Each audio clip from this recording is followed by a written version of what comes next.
Hey, it's Dispo Paul. What you are about to hear is a masterclass. I figured this out by accident.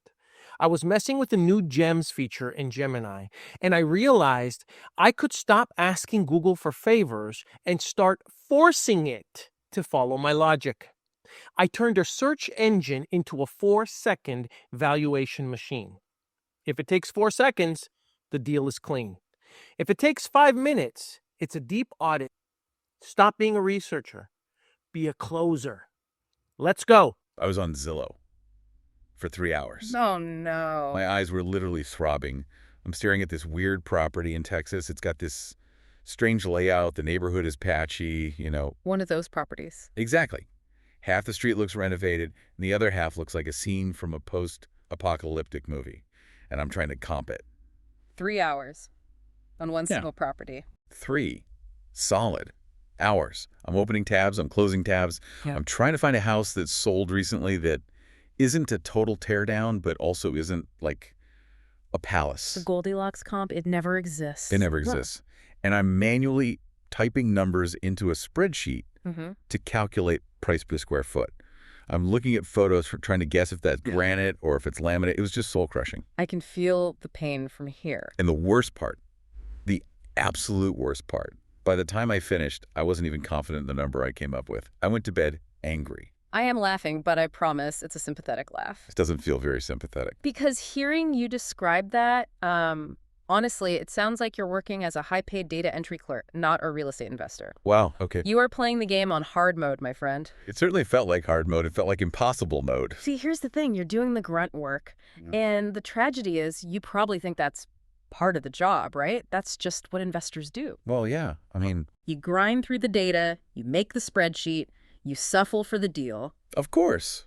If I don't know the numbers, I can't make an offer. If I don't make an offer, I don't make money. It feels like a necessary evil. I thought suffering was part of the process. It was a necessary evil, maybe 2 years ago. I'll give you that. Even a year ago. Okay. But today, listening to you talk about spending 3 hours on Zillow is like listening to someone explain how they washed their clothes in a river by beating them against a rock. Hey now. It works, sure. Your clothes get clean eventually, but we have washing machines now. You are manually scrubbing stains while the rest of us are pressing a button and walking away. Okay, that hurts a little, but I accept it. Yeah, sure. I'm the guy beating his laundry against a rock. Dude, what is the washing machine in this scenario? Because if you tell me there's a way out of this desk prison, I am all ears. There is. I cannot do another night like last night. There is a massive shift happening right now. The source material we're diving into today calls it the Dispo revolution, short for disposition, selling the deal, moving the asset. The revolution is about realizing that technology has advanced to the point where the grunt work, the stuff that took you 3 hours, can be done in seconds. Seconds. And I don't mean kind of done. I mean done better, more accurately, and more ruthlessly than you can do it. Whoa. Better than I could do it. I don't know. I take a lot of pride in my manual spreadsheet skills. I've got my formulas locked in. I'm sure your spreadsheet is a work of art. Yeah. A masterpiece. But we're talking about freeing you up to actually be a principal in your business, not a researcher. Okay. We're talking about using tools that exist right now, today, to analyze a deal in 4 seconds. 4 seconds. You're saying I wasted, let me do the math, basically my entire evening for something that should have taken 4 seconds. Exactly. And that's what we're unpacking. We're going to look at how to stop being a slave to the screen, how to use what the sources call the Gemini Gem Factory. Let's get into the how. What is this Gemini Gem Factory? It sounds like a location in a bad sci-fi movie. It does, doesn't it? But it's actually incredibly accessible. So here's a aha moment I had recently while reviewing this material.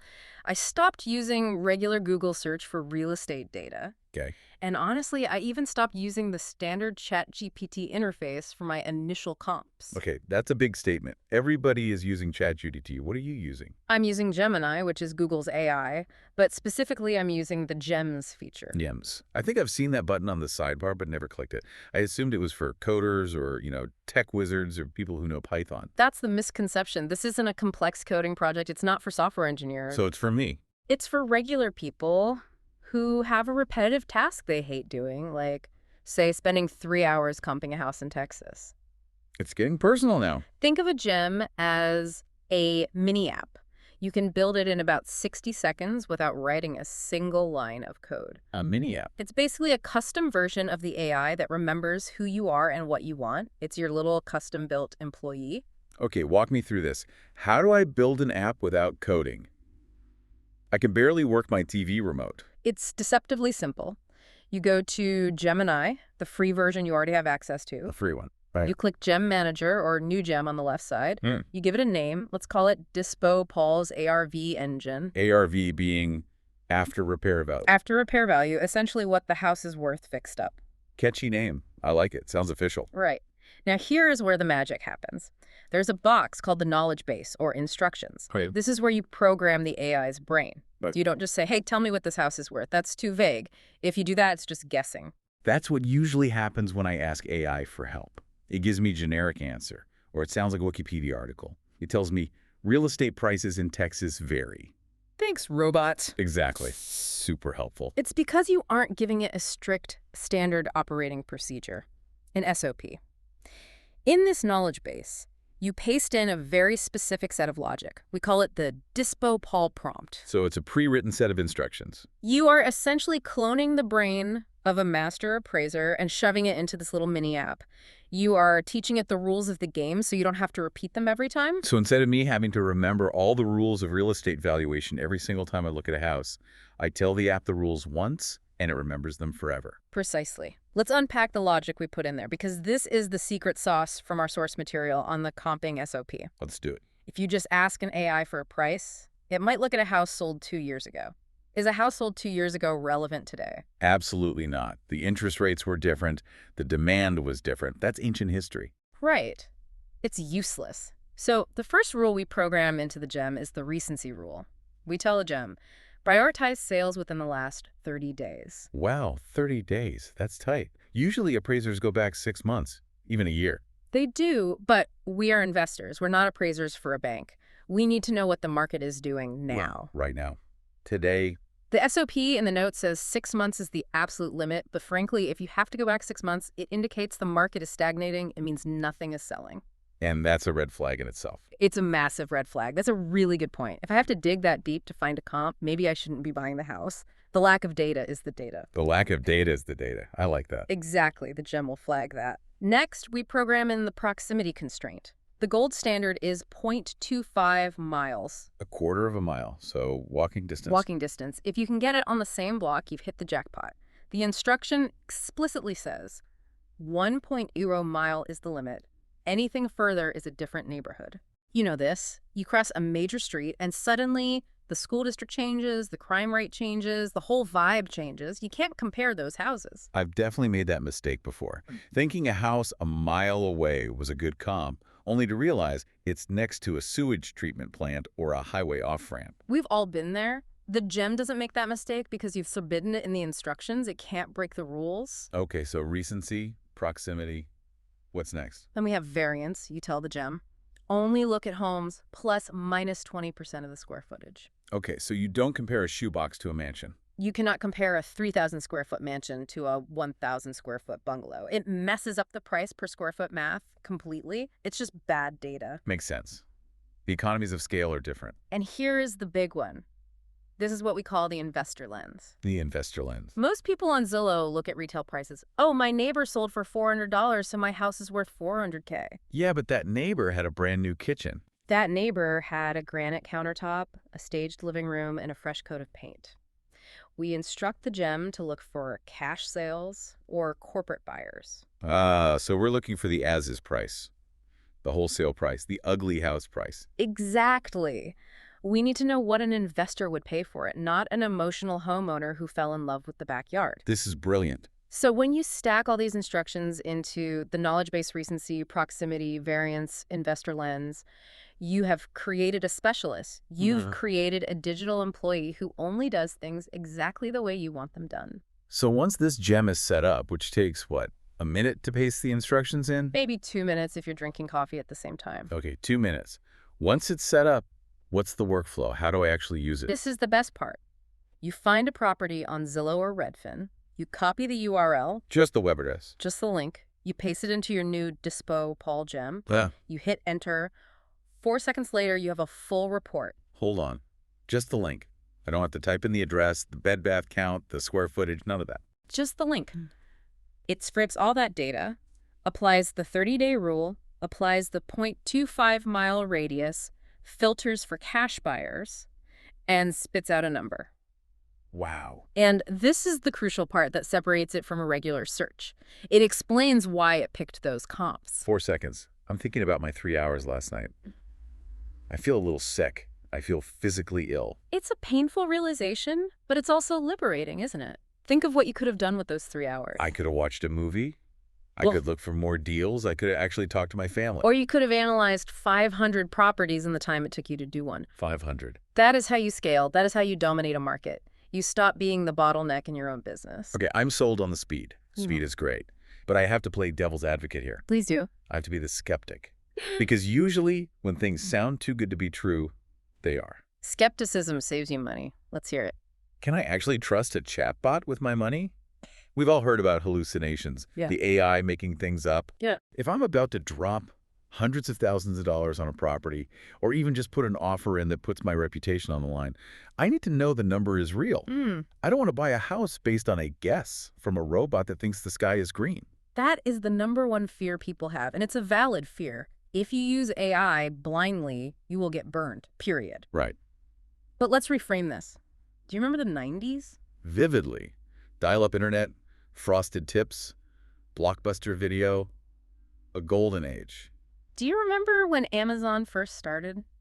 When it was just selling books? Yeah, of course. Do you remember how terrified people were to put their credit card number into a website? Oh, yeah. It felt like you were handing your wallet to a stranger in a dark alley. Is it safe? Will they steal my identity? Will the book ever show up? My dad used to say that. He'd literally print out the order form and mail a check because he didn't trust the encryption. A lot of people did. Exactly.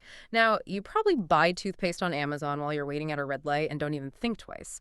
This Dispo revolution is Internet 2.0. We are in that phase where the tech works, but the trust hasn't fully caught up yet. So you're saying the fear is just a lag in adoption? Partly. But we also have a system to handle the risk. We call it the human-in-the-loop logic. The sources describe a 90-10 split. 90-10. AI does 90%. Yes. The AI does 90% of the heavy lifting. The speed, the sorting, the filtering, all that stuff you hate, that's the grunt work. The stuff that takes 3 hours? The human does the last 10%, and that is the heavy thinking. That's where you provide the certainty. Okay, so what does that check look like? How do I verify the bot isn't lying without redoing all the work myself? Because then what's the point? It goes back to the prompt we put in the gem. One of the key instructions is a rationale requirement. A rationale requirement. The gem isn't allowed to just give you a number. It has to explain why it picked those specific houses as comps. It has to show its work. Like in math class. You don't get credit if you just write the answer. Exactly like math class. And this allows you to perform what we call an intel check. You can spot logic drift instantly. Logic drift, what's that? It's when AI gets a little creative. For example, let's say the bot gives you a value and you read the rationale and it says, I use this comp at 123 Main Street. You click the link, look at the details, and realize, wait, my subject property is a 4-unit apartment building, and the bot compared it to a massive 2-unit duplex. I see. Since the rationale is written out, I can catch that error in 2 seconds. I don't have to go find the comps myself. I just check its work. Correct. You spot it instantly, you say, bad but, that's a duplex, and you discard it. You don't have to redo the whole search, you just verify the logic. You aren't doing the research, you're auditing the researcher. That's a huge mental shift. Auditing, not researching. It's everything. But what about the data itself? Is it pulling from live data, or is it just pulling from its memory of the internet from last year? That's a good question. This is where we get a little more sophisticated. The sources mention an API solution called Dispo data. API is Application Programming Interface. Look at you getting technical. Yes. Yeah. Essentially, it connects the AI's brain to a live data pipe. A data pipe. It pulls directly from tax records and MLS sold data. So the AI isn't guessing what a house sold for. It's reading the official government record. It's a bulletproof mechanism against hallucinating numbers. Okay, that makes me feel a lot better. It's not just generating text, it's reading a database. A real live database. But, and this is a big but, there is a wall. There are places where the AI struggles, and you need to know where they are. You have to know the limits of your tools. Exactly. You can't use a hammer to drive a screw. So where does it fail? Where's the wall? Unique properties. If you're looking at a house on a massive, weirdly shaped lot that's 3 times the size of anything else in the neighborhood, Yeah. AI hates that. It doesn't know how to value the extra land accurately because there are no direct comparisons. There are no comps. Because there's nothing else like it. Exactly. Or income-based assets. This is a big one. If you're looking at a commercial building or a 5+ unit apartment complex, the value is based on the cap rate, the income it generates. Right. It's a business, not just a house. And you can't gem a cap rate without the T12 statements, the profit and loss sheets. That data isn't public. So you can't just scrape Zillow for that. You need the actual documents from the seller. Right. That is the Faneuil override zone. Don't use the bot for that. But for 90% of residential real estate, single-family homes, the stuff you and I do every day, it's a superpower. Okay. Okay. So let's say I've accepted the revolution. I've built my gem. I've dropped my link in. I've done my little 2-second intel check. I have a price. I know the house is worth, say, $300,000. Now what? That is where people mess up. How so? A price doesn't pay the mortgage. Knowing what a house is worth is trivia. Knowing what to offer is business. Right. Because I can't offer $300,000 if it's worth $300,000. There's no meat on the bone. I need to make money. And this is where the strike price engine comes in. This is module 1 of the Arsenal ecosystem described in our notes. Strike price engine. It sounds aggressive. I like it. It has to be aggressive because the biggest enemy of a new investor is emotion. Guilty. You see a house, you like it, you hope it's a deal. You start fudging the numbers. Oh, maybe the repairs won't be that bad. Maybe I can sell it for a little more. Maybe the seller will love my offer letter. Maybe the market will go up next month. I've told myself all of these lies. I've bought bad deals because I wanted them to be good deals. Me too. We all have. The strike price engine is a calculator that strips all that emotion away. It's pure, cold math. You take that ARV you got from the gem, let's say $300,000. Okay. You subtract the repairs. Let's say it needs $50,000 of work. So we're at $250,000. But then, and this is the critical part, it automatically deducts a 15% investor ROI. That's the profit for the person I'm flipping it to, the end buyer. Yes. If you're wholesaling, your buyer needs to make money. If they can't make at least 15% on their cash, they won't buy it. So the calculator bakes that in. So it forces you to protect your buyer's profit. It guarantees it. Yeah.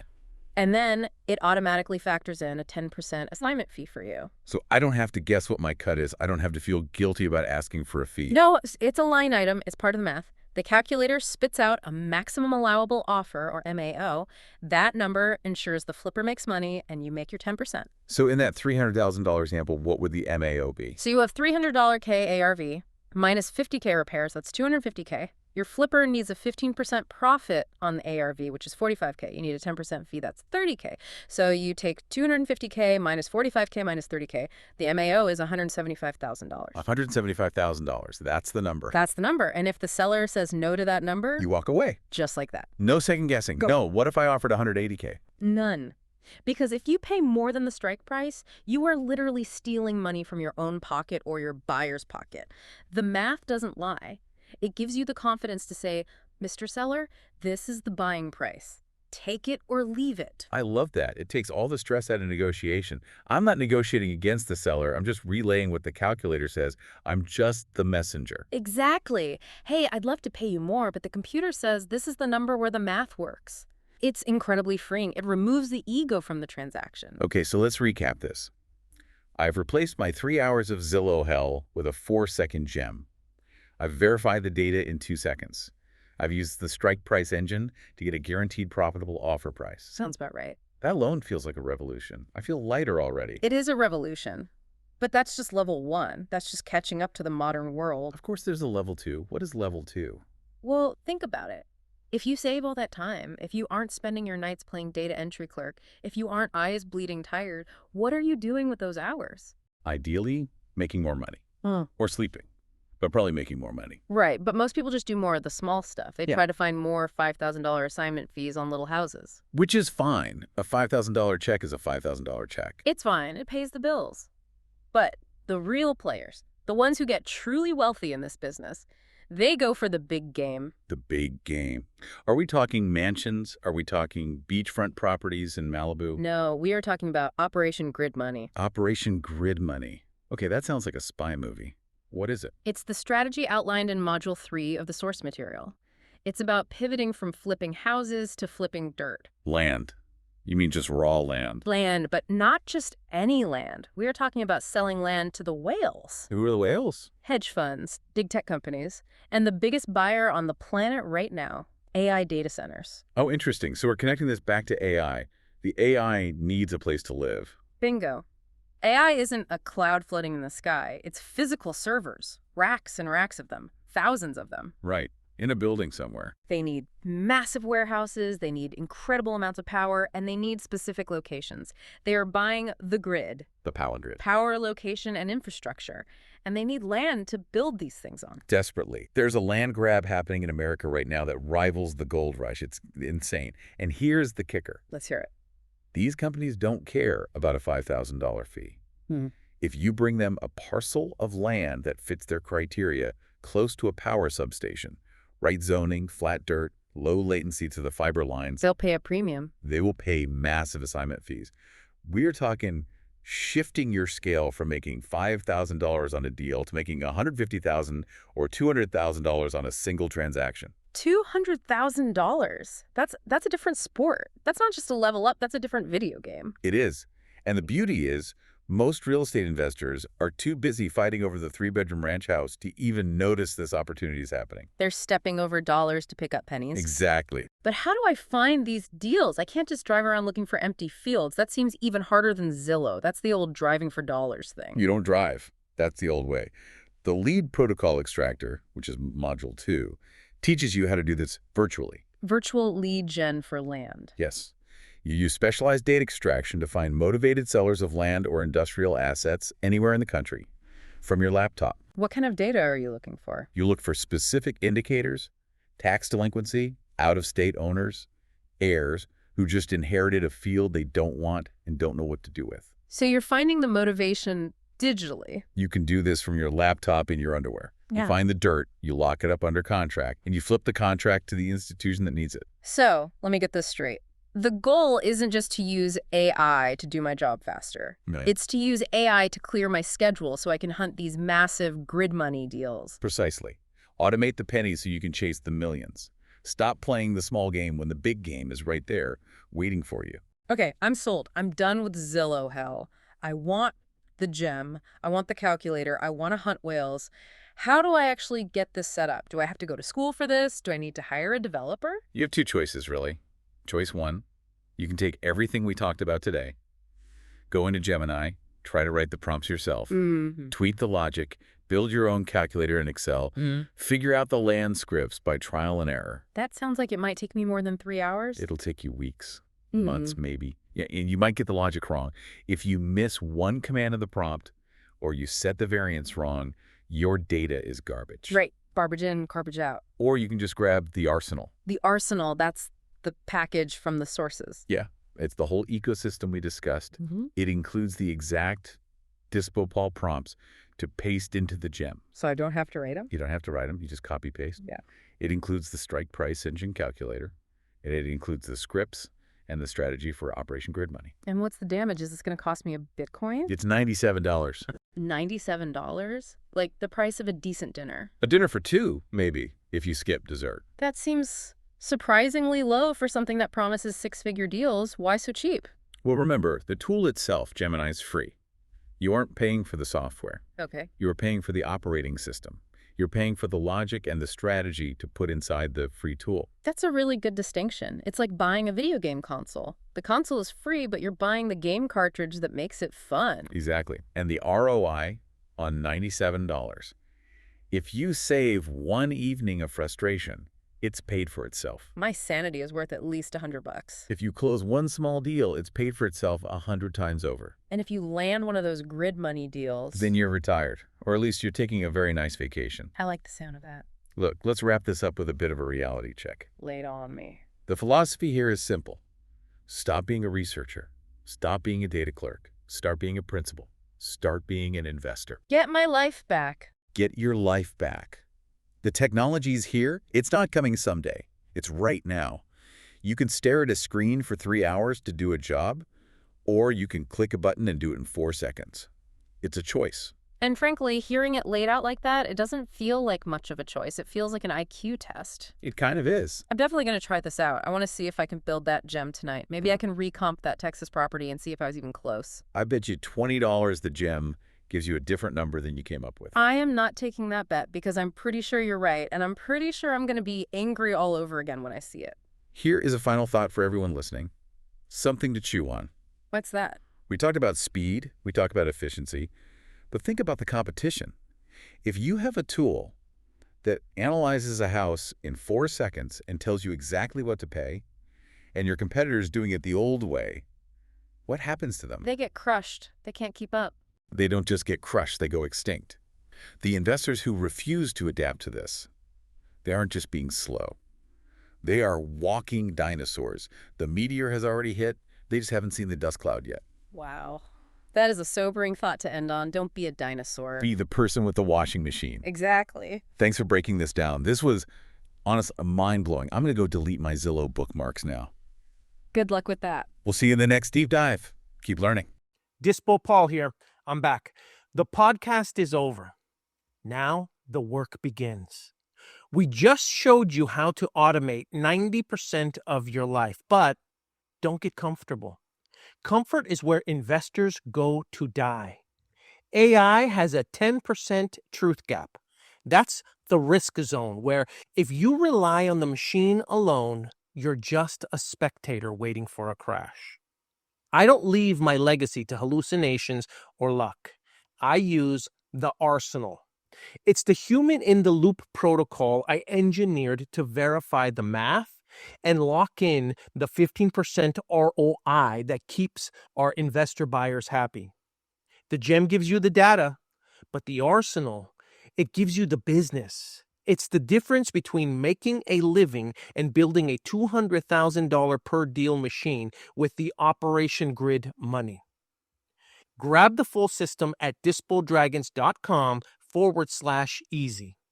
I'll see you in the community, or I'll see you in my rearview mirror. Out.